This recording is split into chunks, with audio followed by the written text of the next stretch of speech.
All right, Lisa, I'm recording, so just take it away. Okay, great. Hi, everyone. Thanks for being here. I'm so happy to be here. I was just telling Alicia, it's hot and sweaty here, so I didn't even bother with the hair or makeup, so just whatever. It's all good. I've done some calls when we're all in pajamas, so I figured it wouldn't even matter. So I'm going to just start really briefly with my story because I really want to accentuate how important telling your story is. And I'm going to try not to go too long about it. But I remember one of the first things we did when I started 9 years ago was we worked on our story. And we told it over and over and over again to our sponsor or to success partner, and until we got it down to like 3 to 4 minutes. And we would get really super comfortable so that when we get asked the question about Shakeology and what it's done for you, or you run into someone at the grocery store and they say, how's it going? You can really use your story to inspire someone. And that is really the only reason you would want to be able to share it. And also, when you share your story, with with the inviting to the business opportunity, and you get a prospect on the phone, for example, telling your story can be very, very powerful, because then you can use it to create a vision of how they can use this business opportunity to change their life. And so it can segue into that really super well. And you don't have to have a big story. Mine is pretty dramatic at this point, I would say. But in the beginning, it wasn't. In the beginning, my story was I lost 40 pounds just drinking Shakeology every day for lunch. And I made, my first goal was 300 a month. So I could, which I'll tell my story. That was my first goal. And then my second goal, so depending on when I was talking to someone, it kept changing. My story kept changing. But for the longest time with financial success, it was easy to talk about the transformation with, at that time, I did Turbo Fire, and then I had done P90X, and of course, Shakeology. That was easy. But the financial part, I borrowed my uplines story and say, or people on the team. And I would say, yeah, and I'm just part of this great team. And we have one girl who's able to stay home with her kids because the income she brings in is paying for their groceries. And I have someone else who is bringing home about $500 extra a month, with this side income. And I would kind of just really learn the stories of the people in on our team so that I could pick and choose which ones could relate to that person. So before I talk to them, I'm going to hopefully have an idea of who they are. And if not, then I'm going to hound their social media and learn a little bit about them if I can. And then I'm going to share relevant success stories that I think might make them go, oh, you can listen to it if you're on the phone with them too. They kind of go, oh, like I remember one of my top coaches, Jessie Vanderberg, it was when I said, and I just got the free Success Club trip. That was it for her. And she was like, I wasn't going on a trip. What's the trip? And when we started, you earned the trip and then you got it for free. It was much different because it was smaller. But that was like her big push for the first year. And she's like, oh my God, you got the free trip? That's what I want. Boom. That was her go. Anyway, so not chatting about that. So I started 9 years ago, and I was a single mom. And prior to that, my sponsor, Bob Lucido, I've known for 20 years now, he kept handing me this Shakeology packet, and I kept throwing it in a drawer. And I was a holistic health practitioner for 16 years, and I had an office, and I worked with other practitioners of holistic health wellness. And so he would give it to me and I'd pop it in the drawer, and never really paid much attention to it. However, at the time, I was a single mom. I had my daughter when I was 37, and I had been on bed rest, and I gained about 65 pounds on bed rest. I had preeclampsia, and I had her early, and then we were in the NICU for about a week, luckily only a week. And the stress afterwards, I just always thought I would just lose the weight I always have. I'm a practitioner. I know how to eat, that kinds of thing. And the weight just kept coming on. So not only did I gain the 65 pounds when I was pregnant on bed rest, I packed on at least another 40 or more. I was 225 pounds. And I was diagnosed as pre-diabetic. I was put onto high blood pressure medicines. But I still had this jaded attitude that I was going to do it. So I was vegan for a year, and then and that wasn't working. I was trying all these different cleanses, and that wasn't working. And I was highly skeptical of Shakeology, which is why I kept putting it in the drawer. During this time, because I was a practitioner, when you're self-employed, it doesn't always mean that you are financially set, and it can just be the opposite, because if I didn't show up, I didn't get paid. There was no passive income. So I had to cancel clients all the time, and I had some health complications after my daughter was born, and I had the medical bills creeping up, and I was severely in debt, and I was living off of credit cards. I remember going to the gas station and putting $10 on the car just to get $10 of gas, just to get where I had to go for the day. And there was two defining moments for me. One is I made the decision at the age of 40, so my daughter was 3, that I was going to move back home with my parents. And I hadn't lived home since I was 18.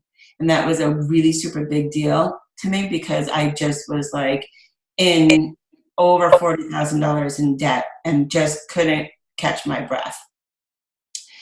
And then I went to a doctor's appointment, and they said, oh, you are eligible for welfare, and you're eligible for food stamps. And they gave me the little ticket or whatever it was.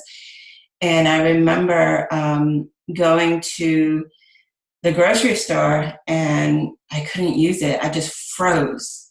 And I was just like, how did I get here? Like, how did this happen? And I remember leaving them, and I didn't even use them. And I went home, and I always say that was rock bottom for me. I literally, you read it in books, and you maybe have experienced it in your own life, but I haven't, or you see it in a movie. I literally got home, and I got down on my knees, and I cried. And I'm a very spiritual person, and I prayed to God, and I said, I need to be a better role model for my daughter. I need to get my finances taken care of. I need to lose this weight. Like, what am I doing? Like, it was just crazy. My health is poor. I'm barely surviving. And I had the next day, I went to work, and literally a packet of Shakeology fell out of the drawer when I opened it. And I was like, oh my God. So I just knew that was the answer. So I called up Bob, and I said, okay, I'm going to join. I said, I'm going to give it 3 months. I asked him a million questions about, is there an out? Am I trapped? Are there hidden fees? I wanted to know. And so I said, I'll give it 3 months. And if it doesn't work out, then I'm going to quit. And I said, but I want to do this as a business. I don't at the same time. And for me, it just changed my life completely. I lost 40 pounds within the first 3 months. I went off both my blood pressure medicines with Shakeology. I reversed pre-diabetes, and I made diamond in my first 30 days, and I was earning enough to move out of my parents' house. And fast forward, I'm in the Millionaire Club. I'm a 5-star diamond. I'm a multiple 6-figure earner, and I have a huge team. I mean, when people say, you hear people say Beachbody changed their life, I'm totally one of those people. My life is completely changed, and I paid off all of that debt. I bought my first house a year and a half ago. It's just been amazing for me. So any parts of that story that someone else can relate to, you want to have a tool belt and tuck away all these little success stories that you hear from the team calls, on the national wake-up call, in the team page. And if you're talking to someone who is on welfare or needs to be welfare, use parts of my story to inspire them to be able to say, this person, this woman I met who's on my team has totally transformed her life because of this. And so when you're looking at your story, like I was saying in the beginning, that is my whole story now, but it wasn't in the beginning. I borrowed stories from the team. And that's why it's super important that we get to know each other's stories. And you want to know, what has Shakeology done for you? Has it cured your IBS? Has it lowered your blood pressure? Has it lowered your cholesterol? Has it cleared up your skin? And you also want to know what it's done for people financially, so that you can share those stories and match them up to who you're talking to. And so I just wanted to tell you a little bit about who I am, and hopefully that wasn't too long, Alicia. And then I know Alicia's going to ask me, we decided to do like an interview call tonight, like a process like that, so she can just cover some areas that she thinks is important, and then I can just answer them. All right, awesome. Thank you, Lisa. That was amazing. And it's been a while since I heard your story, so it was like good to hear that again, even for myself. So, and I did ask in my team chat too, like, what are some questions that they would want to ask you as well. So I'll kind of try to go through some of those. So one of the ones that I had is, what about this business was the hardest for you?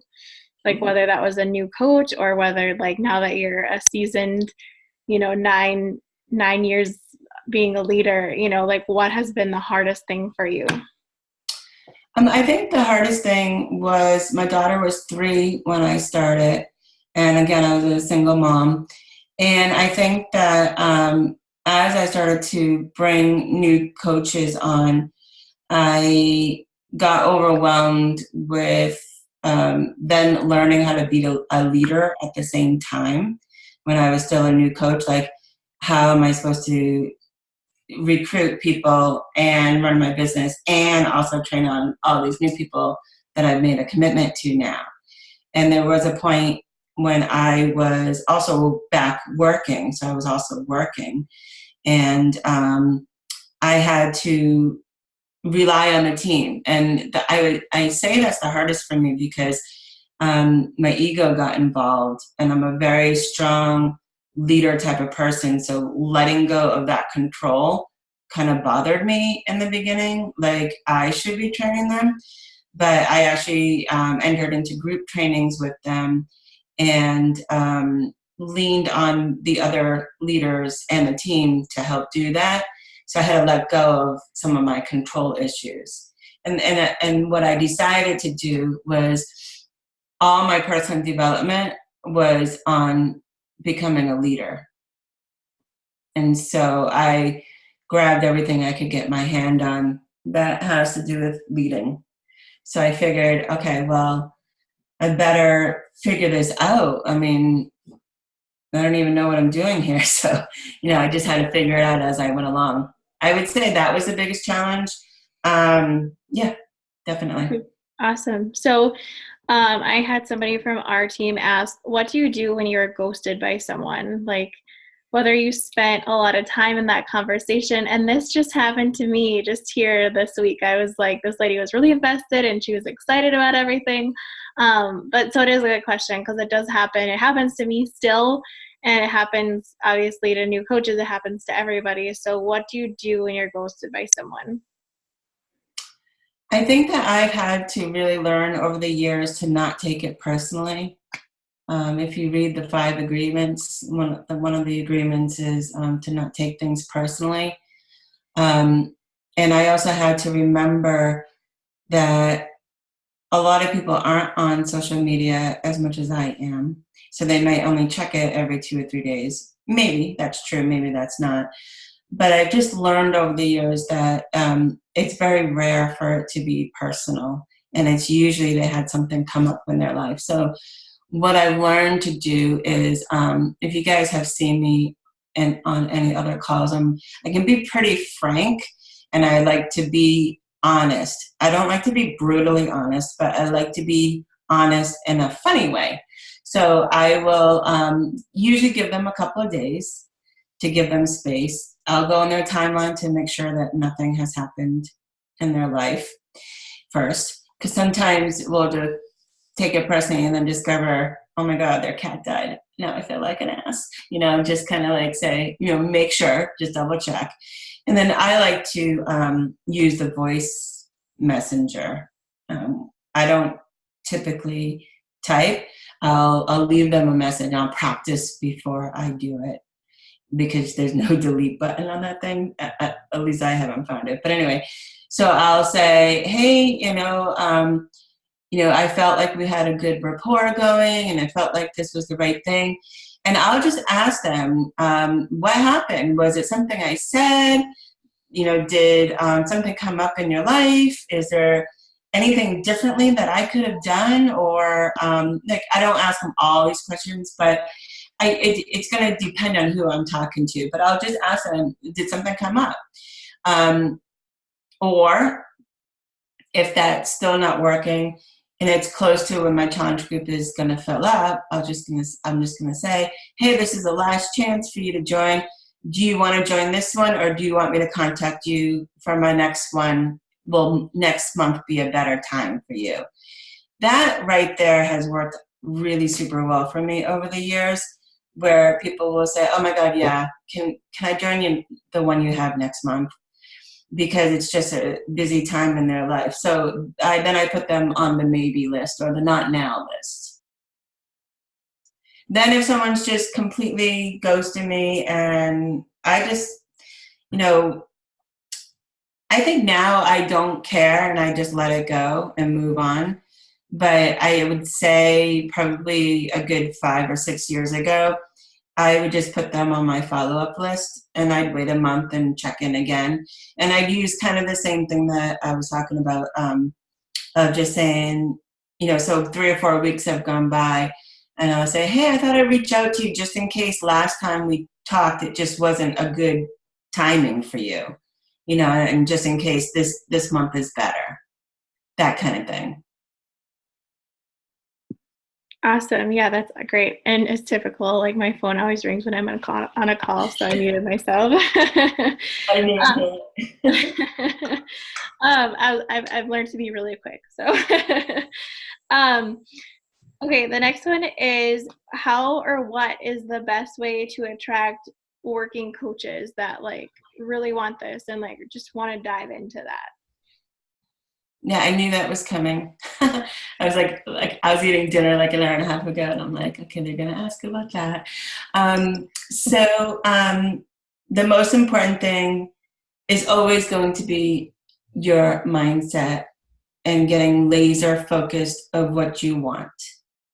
And if you want to build a big business, your focus has to always be on business builders. That's the only thing I did. We didn't even have challenge groups. We didn't even have challenge packs. Everyone I approached was for the business. And I know that's why I have the success that I have. So if you've been focusing on challengers and that's how you've come in, it's going to take some time to shift that gear for you. But you need to get really super clear with who you want to work with. What are some of the things you want them to be like? You want them to be fun. You want them to be enthusiastic. Fall in love with our products. Become a lifer. Fall in love with the business idea. Be a team player. Easy to work with. Fun to work with. Motivating. And I don't social, so I like to keep my list broad. I don't like the avatar thing that's come out in the last few years. I think it's very narrow, and I think that it doesn't leave you with opportunities. So, they say, okay, pick someone just like you, and, a mom, busy mom, working, blah, blah, blah. Let's just use characteristics instead. Someone who really needs this, that type of thing. Leave it open, right? So once you have your mindset, so what I did every single week is I wrote out who I want, what type of person I want. I wrote it even if it was verbatim the next week. But usually over the week things would change. the journal open to that page and right next to my computer, I just got a weird message that said my internet is unstable. I've never had that. So if anything happens, just let me know. And so I would have it and I would read it every single day before I worked. So that reminds me of what I'm doing. And then when I go about my day, I'm writing my post with the intention of finding a business partner. And then I'm actively going to look for people. Like, I really don't believe in the let me do a really amazing post and then just cross my fingers and hope that someone will come to me. Like, I never did my business that way. I actively contacted people. I went out into my community and I talked to my hairdresser, my nail salon lady. I talked to my chiropractor. I went into businesses and talked to them. I went to massage places, chiropractor, acupuncture, whatever your niche is. I joined mom meetups in my town and went on walks with the other moms just to meet new people. And now it's different than it was 9 years ago. But even when I started to bring the business over onto Facebook, I was actively looking every day who is in my audience that would be really good at this. And so now it's Instagram, using the hashtags, going into your phone, going to the search, using hashtags, which is I recommend definitely non-Beachbody related, so in different categories other than health and fitness, and going to see who are the other people out there, and then looking at their timeline and seeing if they might be good, and then building a relationship with them. So we used to call it 10 and play. So there's a memory jogger, which is in the back office, and it just gets you going. My UPS driver, my mail person, all those things, right? And you come up with a list of 50 people and you put them on the list. And then you have a 10 and play list, which is the 10 people that you're actively talking to. And once they either are a yes or a no, you cross them off and you bring someone else onto the list. So you always have at least 10 people that you're actively communicating with. So I had a list that of my 10 and play. I had 2 10 and plays. I had one that was people I knew. So it was my warm market, who I knew I was going to a family reunion on the 17th of June. And I was going to talk to this cousin and that cousin and that. Like, I had an agenda. These are the 5 people in my family who I know could potentially be good at this, right? So there, I had a warm market one. Then I had a cold market one. And those people, my only agenda. I don't, still to this day, do cold invites. If they work for you, please continue doing them. But for me, my 10 and play is I'm building a relationship with that person. They're on my radar. I think that this girl would be so good at coaching. I'm going to keep on my radar. So that's 1, 2. And then my third thing is 4 of my Star Diamond coaches came from the customer program. And so I got really, really super good at contacting my customers and not giving up on them. So sending them an email, sending them a text, giving them a voice message, finding them on Facebook, following up with them every 2 to 3 days, not writing this big, huge, long email to them.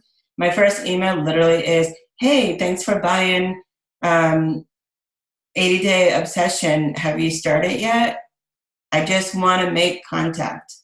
So if they're in the line at, picking up their kids and they're in the pickup line and that email comes in, oh yeah, I can respond to that instead of having to like, oh, what are your goals and what kind of Shakeology are you drinking? And this is me and blah, blah, blah. Like, if it's too long, I'm not a fan of it. Like, I'll just go, oh my God, my head spins.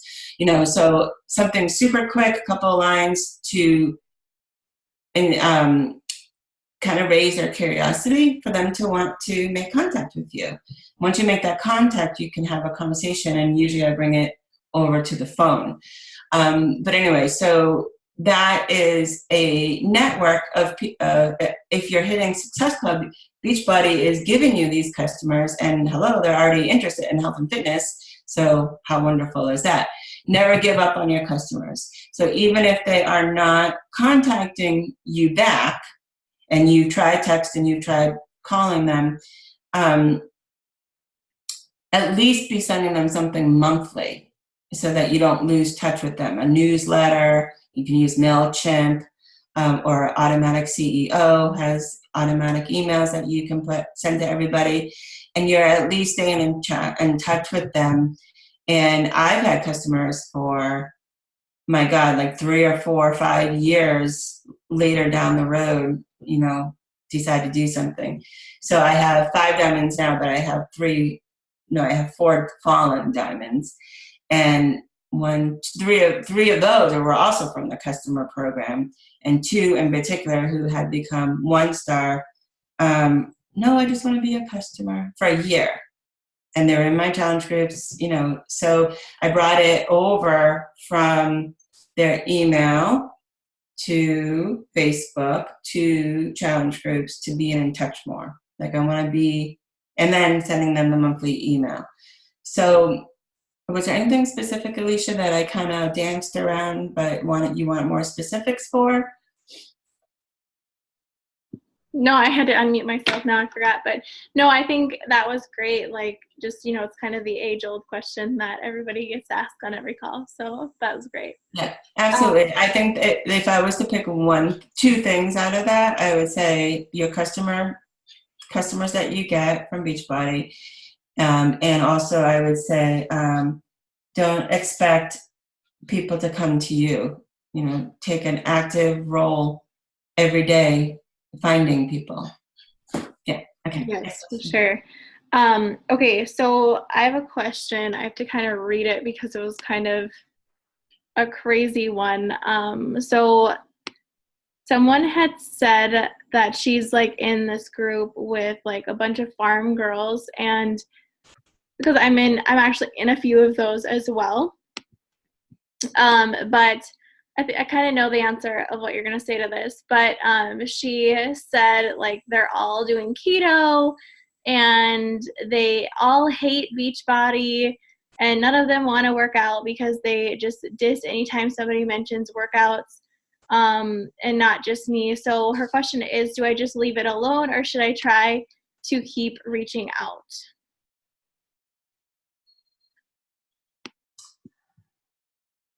I'm keeping an eye on the time too. I've been chatty. Let's see.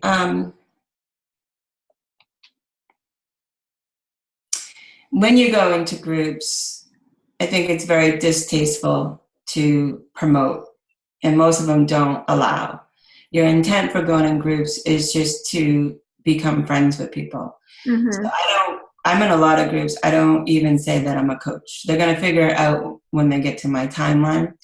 But my only intention is to make friends and bring them over to my regular timeline, because that is a better place for us to get to know each other, because you're opening yourself up to a million different opinions and to get attacked in the majority of the groups that I've ever been in.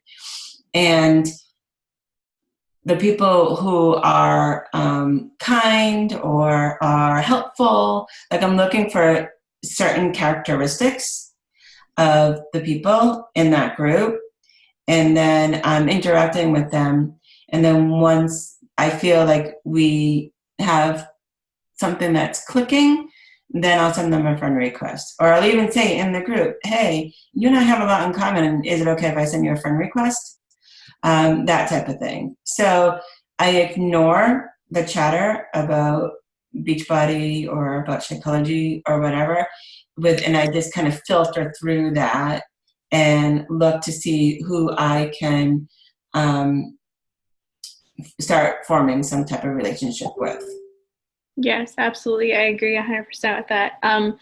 Okay, and then we also had another one, and I think you kind of touched on this with your, like, what is the best way to attract coaches?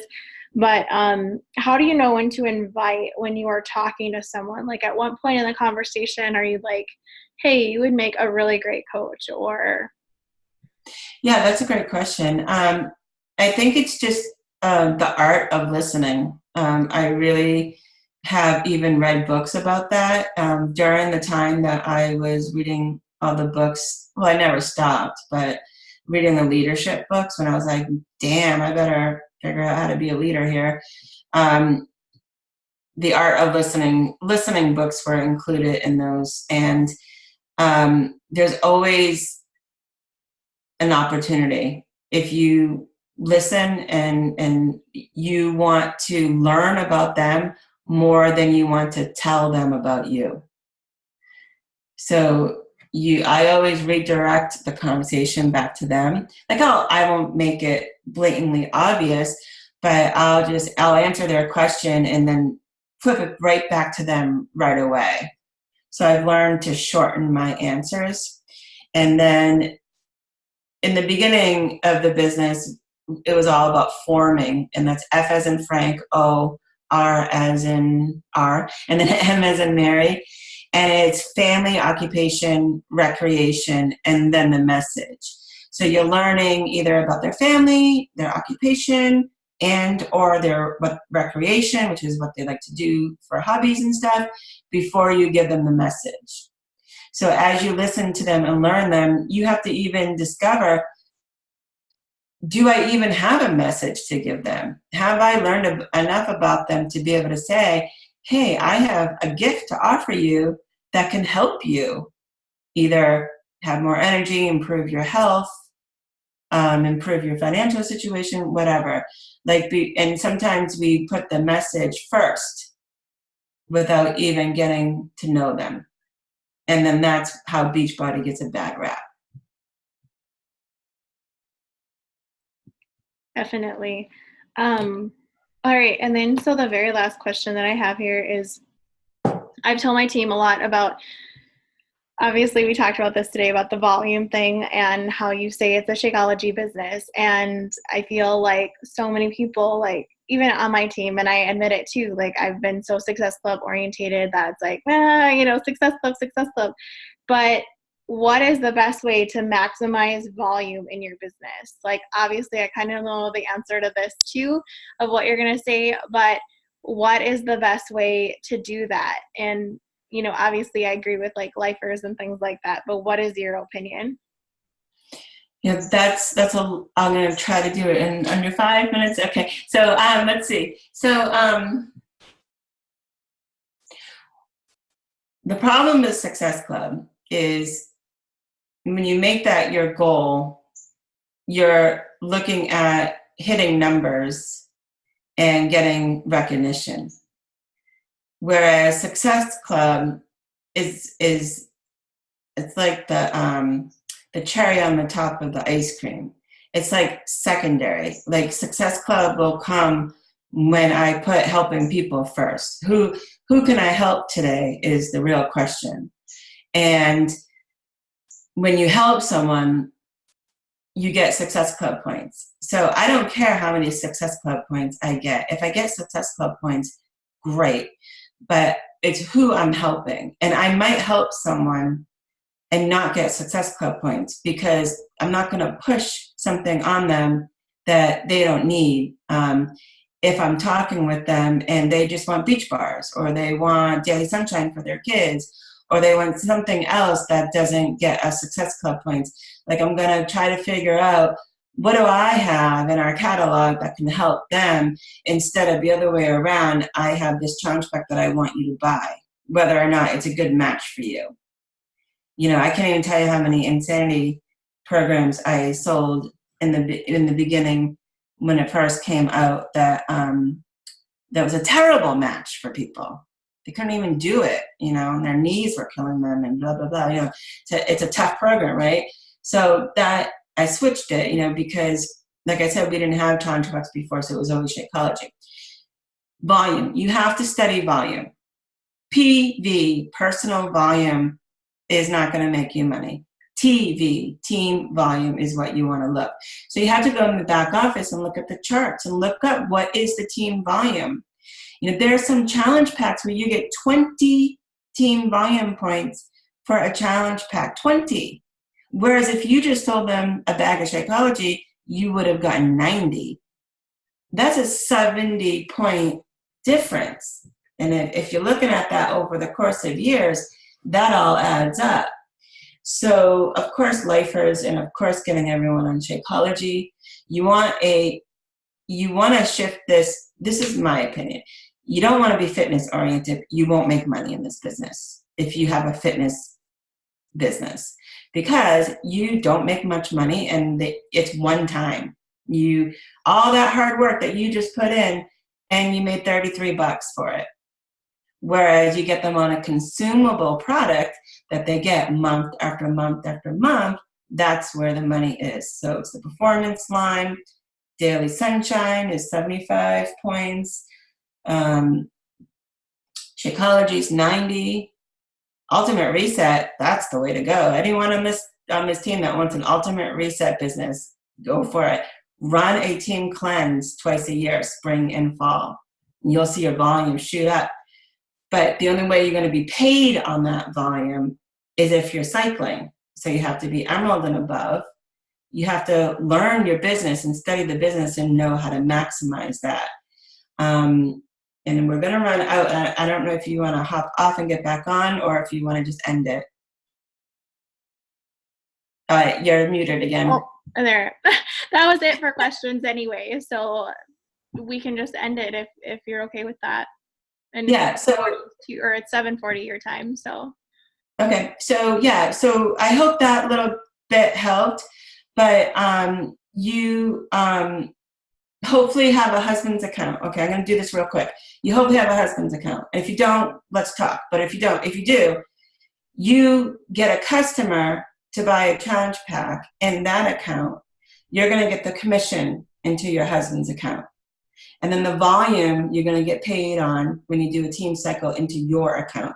So for one purchase, you got double paid. If you're putting everything in your business as customers, you only get the commission and you don't get any of the volume.